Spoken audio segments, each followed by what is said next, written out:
Hello friends, welcome to our YouTube channel.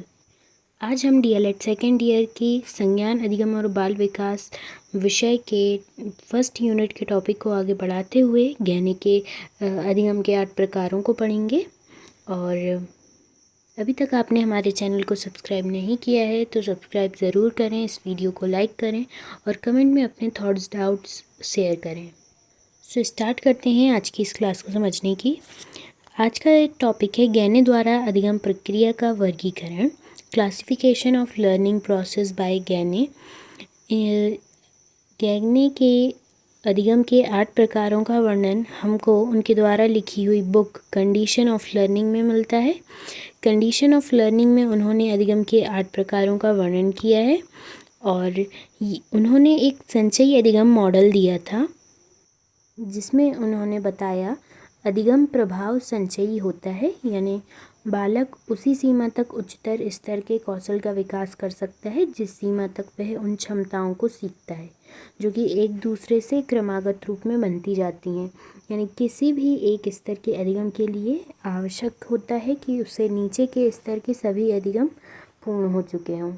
और ये जो 8 प्रकार के अधिगम के स्तर हैं ये सरल से जटिलता की ओर बढ़ते हुए हैं, यानी कि जो सबसे फर्स्ट है वो संकेत अधिगम एंड जो लास्ट है वो समस्या समाधान, यानी सरलतम से जटिलता की ओर ये अधिगम के प्रकार और इसके चरण हम कह सकते हैं जो बढ़ते हैं।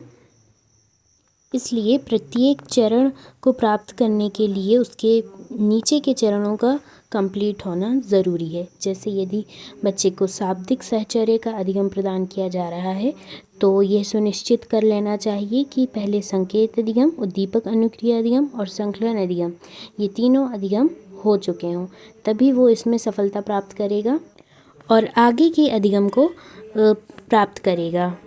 अब हम इन सभी अधिगम को एक एक कर समझने का प्रयास करते हैं। सबसे पहले हम इनके नामों को पढ़ते हैं।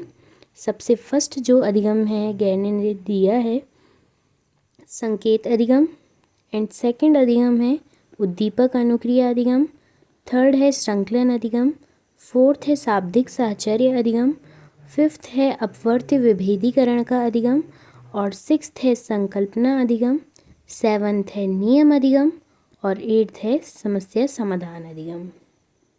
फर्स्ट जो यहाँ पर है संकेत अधिगम, ये गहने के अधिगम सिद्धांत की पहली अवस्था या प्रकार हम कह सकते हैं।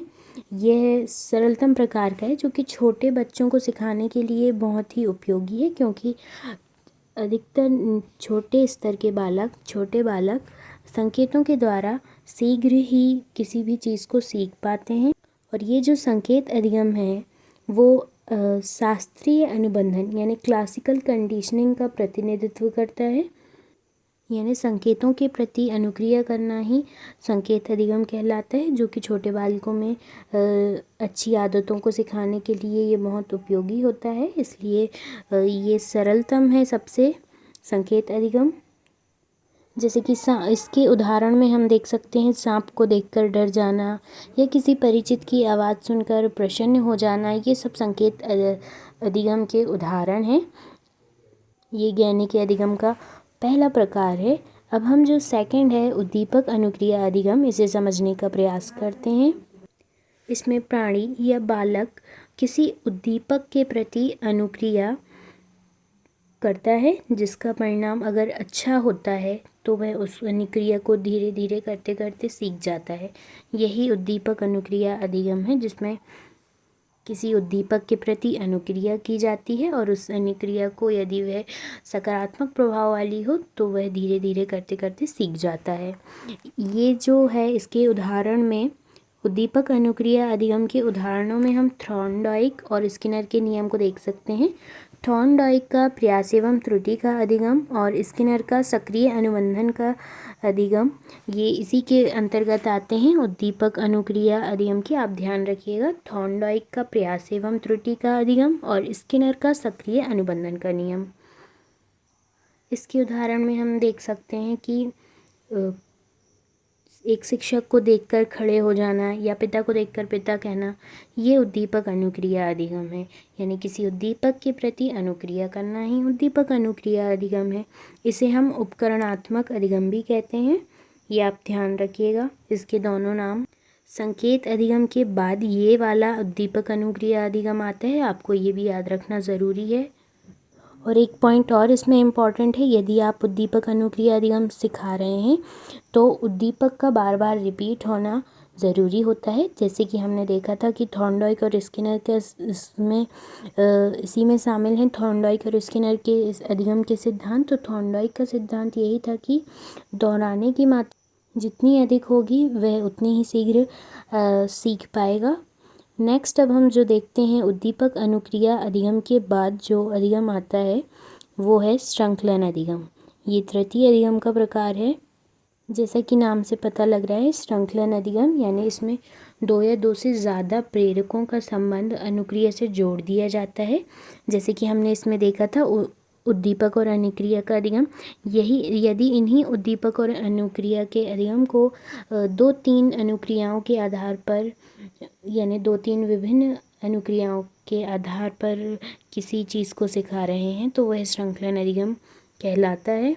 तो हम इसमें कह सकते हैं कि श्रृंखलन में ऐसे अनेक उद्दीपक अनुक्रियाओं को क्रम में संयोजित किया जाता है और इसमें जो कुछ क्रम हैं वो गामक अनुक्रियाओं द्वारा भी बनते हैं।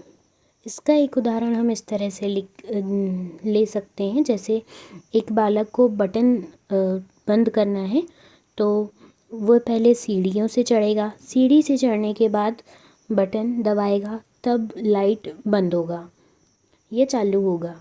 तो इसमें 2 अनुक्रियाएं शामिल हैं, पहला तो सीढ़ियों पर चढ़ना और दूसरा बटन को दबाना। तो इस तरह से ये श्रृंखलन अधिगम होता है। शाब्दिक क्रमों को प्राप्त करने के लिए भी श्रृंखलन अधिगम का प्रयोग होता है और अशाब्दिक क्रमों के अर्जन में भी इसका प्रयोग होता है। और जो श्रृंखलन है वो एक उप प्रकार है शाब्दिक व्यवहारों में जो शामिल किया गया है इसे, इसलिए ये शाब्दिक साहचर्य के अधिगम का एक उप प्रकार है, हम ये कह सकते हैं। तो आप इन बातों को ध्यान रखिएगा। वैसे ये काफ़ी डिटेल है, आप केवल इतना ध्यान रखें कि श्रृंखलन अधिगम क्या है, इसके क्या उदाहरण है, इसमें कौन से सिद्धांतों को शामिल किया गया है। इस तरह से आपको इन तीनों के समझ में आ गए होंगे। अब श्रृंखलन के पश्चात जो चौथा अधिगम का प्रकार है वो है शाब्दिक साहचर्य अधिगम। शाब्दिक साहचर्य जैसे कि नाम से ही परिचय हो रहा है, इसमें शब्दों के क्रमों को, उसके जुड़ाव को संबंध करते हुए याद कर रखना या उसे सीखना शाब्दिक साहचर्य अधिगम कहलाता है। आप इसे एग्जाम्पल से समझ सकते हैं, जैसे कि हिंदी से इंग्लिश में ट्रांसलेशन याद करना या पर्यायवाची के शब्द याद करना या अंकों को याद करना क्रम से, वो शाब्दिक साहचर्य अधिगम के कहलाता है। आप इस उदाहरण से समझ सकते हैं, यानी ये जो मैंने अभी बताया वो शाब्दिक साहचर्य के उदाहरण हैं। अब नेक्स्ट जो है अपवर्त्य विभेदीकरण का। अपवर्त्य विभेदीकरण में किसी विशिष्ट उद्दीपक का कुछ दूसरे उद्दीपनों से विभेद करना होता है, यानी बहुत सी चीज़ों में किसी एक चीज़ का विभेदीकरण करना अपवर्त्य विभेदीकरण कहलाता है। जैसे एक बालक के समक्ष टेबल पर बहुत सी सामग्री रख दी जाए और उसे कहा जाए कि हमें कोई एक सामग्री, उसका नाम लेकर बोलें कि ये सामग्री निकाल कर दो, तो वह बाकी सामग्रियों से उस विशिष्ट सामग्री की तुलना उसके गुणों को देखते हुए उसे उठाता है। तो यही अपवर्ती विभेदीकरण के अधिगम के उदाहरण हम कह सकते हैं। इस अधिगम में हम और जटिलता की ओर बढ़ते जाते हैं, जैसे कि बच्चे सामान्य चीज़ों में अंतर खोज पाते हैं, विभेदीकरण कर पाते हैं, तो हम उनके समक्ष और जटिल करते करते यानी उत्तरोत्तर रूप से जटिलता को प्रस्तुत करते जाते हैं, जिससे उनका अधिगम काफ़ी दृढ़ हो सके। सो आपको ये 5 समझ में आ गए होंगे। अब हम बढ़ते हैं नेक्स्ट अधिगम, जो कि अपवर्त्य विभेदीकरण के बाद आता है। ये 6वां अधिगम का प्रकार संकल्पना अधिगम।